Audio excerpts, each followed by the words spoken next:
People are talking a lot about inequality these days, about the fact that the richest 1% have so much more than everybody else. But most of the focus seems to be on the United States, and it strikes me that the same story needs to be told about global inequality too. So I did some research, and this is what I found from reliable sources like the UN. It turns out that while the US is totally out of whack, things are actually way worse for the planet as a whole. Let's start with this graph. A perfectly even distribution of wealth among all living people, with everyone divided into 5 equal groups. Now, let's show how much each group actually has.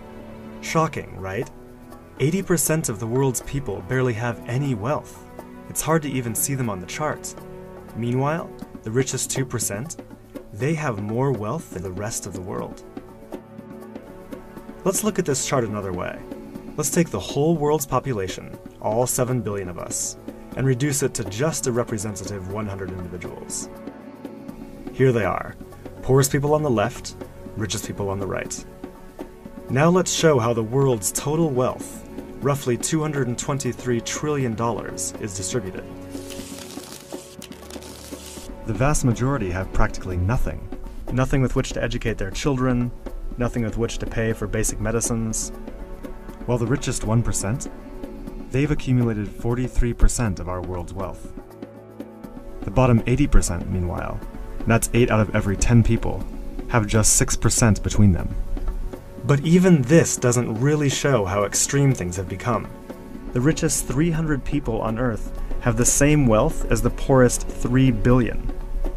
So the number of people it takes to fill a mid-sized commercial aircraft have more wealth than the populations of India, China, the US, and Brazil combined. We can also see this difference geographically, with a huge and growing gap between a few rich places versus the majority of the world.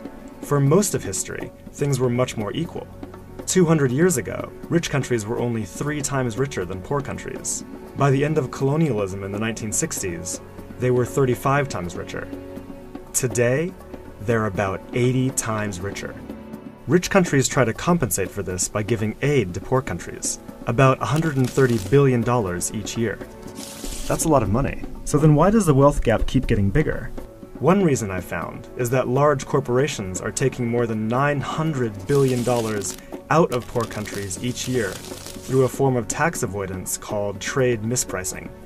On top of this, each year poor countries are paying about $600 billion in debt service to rich countries, on loans that have already been paid off many times over. And then there's the money that poor countries lose from trade rules imposed by rich countries to get access to more resources and cheaper labor. Economists from the University of Massachusetts calculate that this costs poor countries about $500 billion a year. Altogether, that's more than $2 trillion that flows from some of the poorest parts of the world to the richest. Every year. Rich governments like to say they're helping poor countries develop. But who's developing who here? This makes me think that there's something wrong with the basic rules of the global economy.